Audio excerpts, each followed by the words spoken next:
Hola, ¿qué tal? Bienvenidos a La Voz del 21. Yo soy Isaac Vázquez y en esta oportunidad vamos a conversar sobre el sector gastronómico, pero especialmente sobre una serie de disposiciones, nuevas disposiciones que se están dando desde el Ejecutivo ahora en miras a que cambie un poco el panorama para el manejo de la pandemia, para el mismo confinamiento, a partir de este mes de marzo que ya inicia. Y para poder conversar sobre ello tenemos con nosotros al señor José Luis Silva. ¿Qué tal, señor José Luis Silva? Bienvenido al programa. Muy buenas tardes y gracias por la invitación. Bien, gracias a usted por estar aquí con nosotros, ¿no? Como representante del gremio de restaurantes del Perú, del gremio de restaurantes formales del Perú. Y antes que nada, nos gustaría darle una repasada, una mirada a justo estas disposiciones que han venido desde el Ejecutivo específicamente para el sector gastronómico, ¿no? Había una serie de modificaciones, se está permitiendo ahora ya el aforo mínimo, claro está, de un 30%, ¿no? Para los restaurantes. Sin embargo, ese 30% no abarca, digamos, en su totalidad como nosotros usualmente lo podríamos entender. No contempla, de hecho, el final del día por el tema del horario y otros factores. ¿Podría explicarnos, por favor, cómo lo están tomando ustedes desde el mismo sector? Bueno, lo tomamos como un esfuerzo importante de un grupo de ministros de tratar de convencer y hacer entender al resto del gabinete de la importancia que tiene para la economía en general que ya los negocios formales entren a trabajar. Lo que tú dices es correcto, es un 30%, pero es un 30% teórico. Lo, los, es muy simple. Si te dicen trabaja el 30%, pero no trabajes durante la cena, ya no es 30, ya es 15. Pero si a eso le dices tampoco trabajes el domingo, que es el día más importante, ya no es 15, es menos de 10. Eh, lo que tú has comentado es cierto, han habido cambios y de repente eso es lo que se ha pretendido dar, pero el resultado efectivo no va a ser el que se quería. Bien. Ahora, rescatando lo que usted nos comenta respecto a la cena, respecto al domingo, y haciendo un balance también con los ligeros cambios que se están dando desde el Ejecutivo, ¿cuál sería, digamos, el punto rescatable a mencionar desde su punto de vista como representante del sector y qué otro sería, digamos, el más negativo en cuanto a lo que quizás habían esperado, de pronto una mejor noticia, pero que no lo fue? Me parece que iría por el tema del domingo y el tema de los permisos para atender en espacios físicos durante la cena, pero preferiría que usted mismo nos las mencione. Perfecto. Bueno, la parte positiva es que hay un reconocimiento que es importante el que se abran los restaurantes y otros negocios que también se le ha permitido abrir.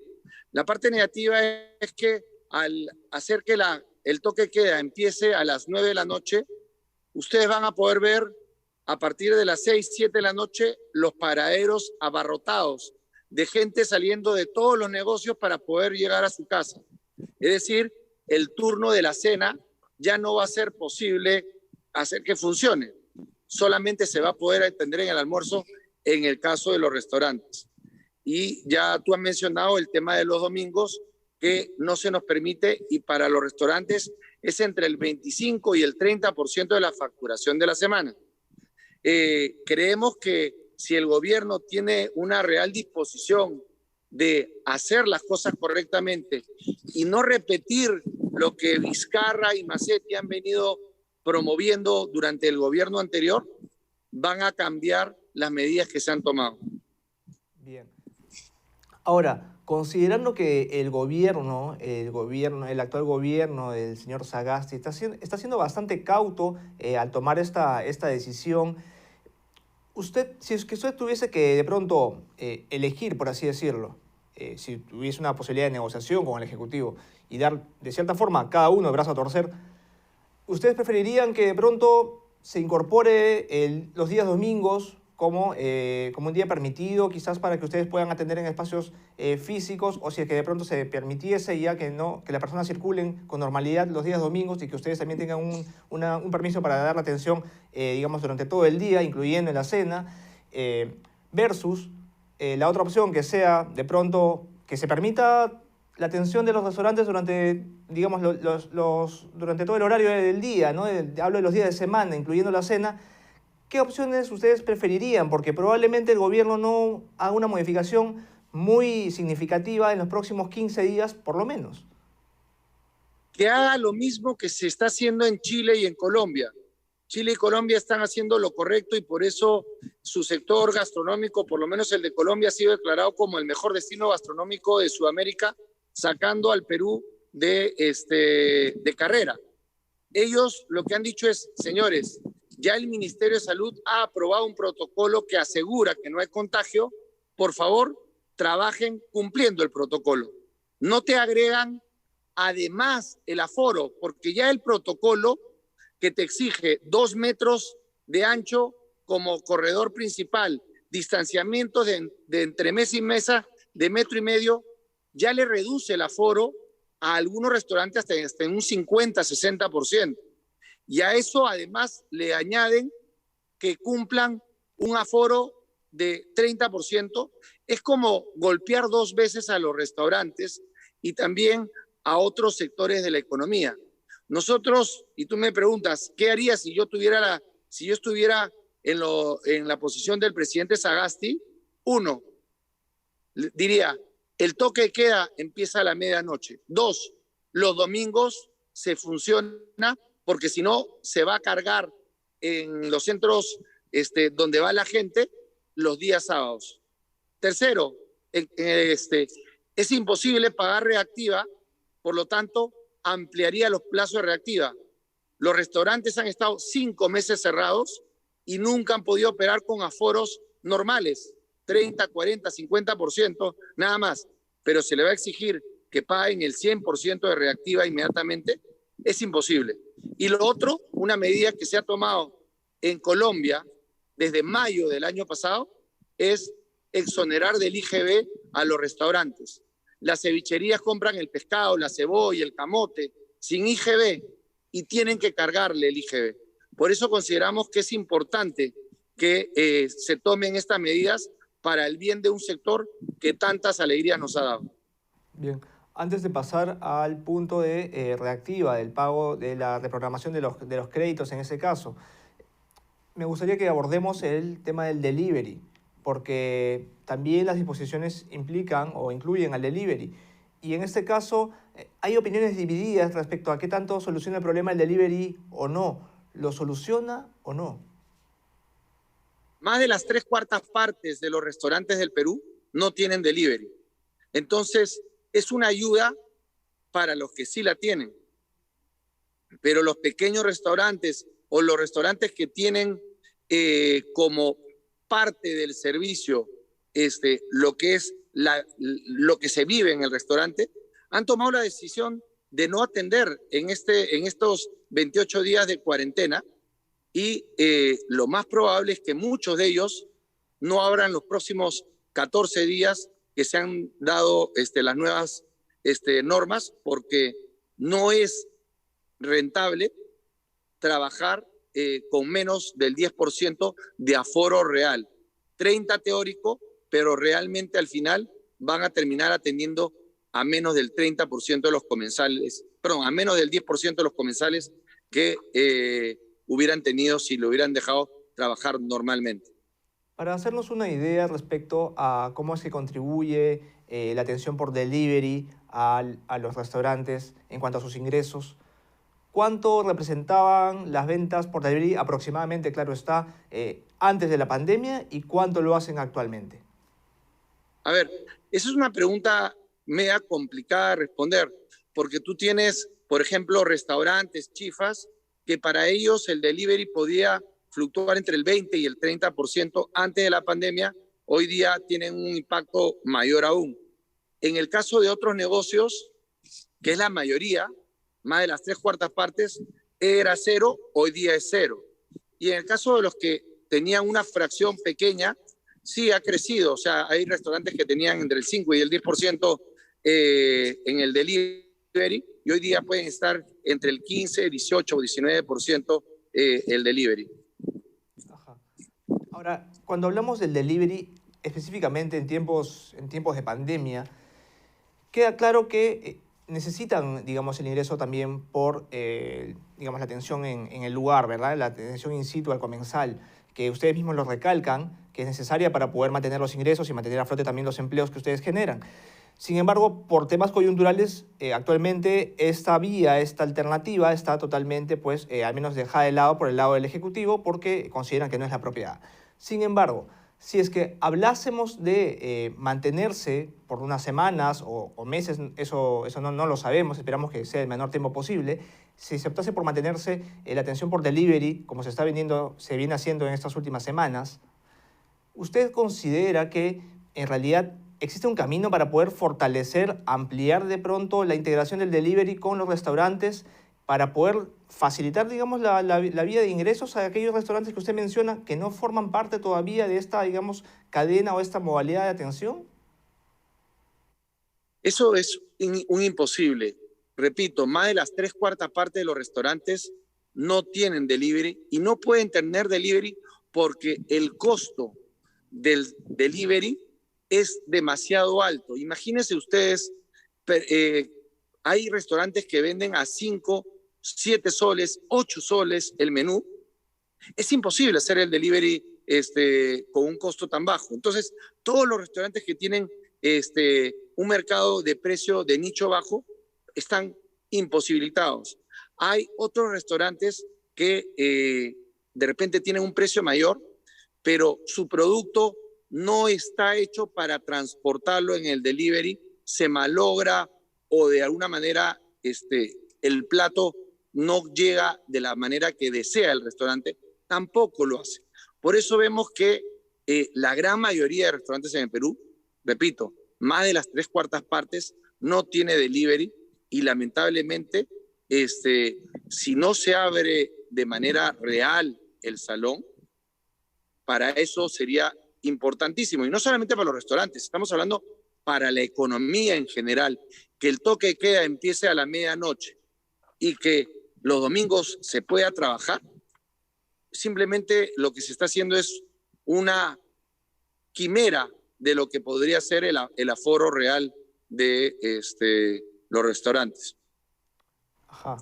Ya, ahora le entendemos mucho mejor en realidad lo que nos estaba explicando hace un momento y nos gustaría pasar a otro tema, que es el de Reactiva. Usted nos hablaba justamente que es necesaria una ampliación en el plazo para el pago de Reactiva Perú. Y en ese sentido el MEF ya había dicho, había adelantado hace unos días que se estaba evaluando justamente tomar medidas al respecto, ¿no? Es decir, ampliar el plazo del pago. Pero en realidad cuando hablamos de ampliar, ¿cuál es el periodo pertinente según ustedes? ¿Cuál es el periodo en realidad que hace falta o que le haría falta al sector para poder cumplir con las obligaciones financieras sin tampoco desestabilizarse y quedarse en el aire? Es una excelente pregunta. El Reactiva te lo dieron con un año de gracia. Ese año que era de gracia, te han mantenido 5 meses cerrados. Y los otros meses que estás trabajando con aforos del 30, 40, 50%. La pregunta es, ¿cómo puedes pagar el 100% del préstamo si la mitad del tiempo casi has estado cerrados y la otra mitad no has podido atender a plenitud? Es un imposible. Entonces, lo que se está pidiendo es que se amplíe por un año más lo que son el periodo de solo intereses, ¿ya? Y por otro año más lo que es el pago del principal. Es decir, 2 años de gracia, 3 años de pago de principal. En total, 5 años. Y en el caso del IGB, usted nos mencionaba también una medida relacionada con el IGB. Quizás ahora nos la podría Bueno, sí, explicar mejor.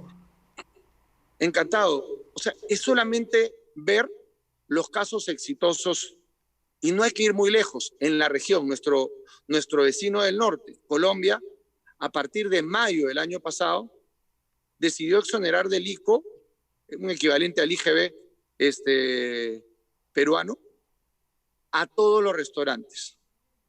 ¿Hasta cuándo? Hasta diciembre de este año. Es decir, por lo menos en esta primera etapa son 20 meses que le han dado de exoneración del IGB. En el Perú, No solamente no nos están queriendo darle la exoneración del IGB, a restaurantes que están quebrando se les exige el pago a cuenta del impuesto a la renta, se les exige el pago del ITAN, algo que uno no entendería. Lo que se está haciendo es al que está al borde del precipicio, empujándolo. Yo creo que de parte del Ministerio de Economía existe, o del Ministro de Economía, existe la mejor voluntad para avanzar, pero hay ciertos paradigmas, hay ciertas personas que son dogmáticas, que piensan que una medida de ese tipo no debe darse nunca. Pero eso es en temporada o en épocas normales, pero en épocas de emergencia hay que tomar medidas de emergencia. Ajá. ¿Usted observa que estas personas con cierta inclinación dogmática se encuentran en el Ejecutivo? ¿Son actores externos? ¿En qué espacio se circunscriben? En el Ejecutivo. En el Ejecutivo. Porque existe una mesa actualmente en la cual se viene trabajando, una mesa de trabajo, una mesa gastronómica, ¿verdad? ¿Hacemos referencia a ese grupo de trabajo o es en realidad más a un entorno vinculado al ministerio? No, yo participo en la mesa gastronómica con el Ejecutivo y hay un diálogo permanente, nos escuchan, pero creo que hay que pasar de escuchar a la acción y comenzar a tomar decisiones. Repito, Colombia, Chile no ponen aforo, obligan a cumplir el protocolo. Colombia, IGB exonerado, mayo-diciembre. Hagámoslo. Hagamos lo que están haciendo en otros países y que están haciéndolo bien. Ya Colombia ha sido elegida como mejor destino gastronómico de Sudamérica. Nos sacó de lado a Perú porque están tomando las decisiones correctas y están comunicando correctamente al mundo. Lamentablemente, en julio, agosto del año pasado, nuestro expresidente se dedicó a hablar mal de los restaurantes y por eso la entidad World Travel Award decidió sacarnos de la carrera, porque si el mismo presidente decía que no había que ir a los restaurantes, mal haría una entidad internacional promover que turistas vengan a comer a nuestros restaurantes. 4 millones de turistas vinieron en el 2019 a disfrutar de nuestra gastronomía, porque no solamente era la mejor en calidad del mundo, sino porque también era segura. Aprovechando lo que nos comenta respecto a lo que ha sucedido el último año, ¿no? Con el posicionamiento que tenía el Perú en la región como destino gastronómico, ¿usted considera que, claro, estamos en una pandemia, todavía no salimos de ella, eso todavía tiene un camino por ser recorrido, pero no quiere decir que no se pueda comenzar a trabajar en ello?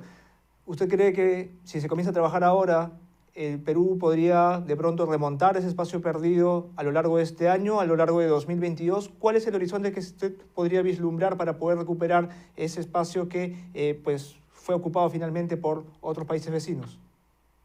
Bueno, empezar a trabajar hoy día mismo, porque si no se toman decisiones, no va a haber sector gastronómico.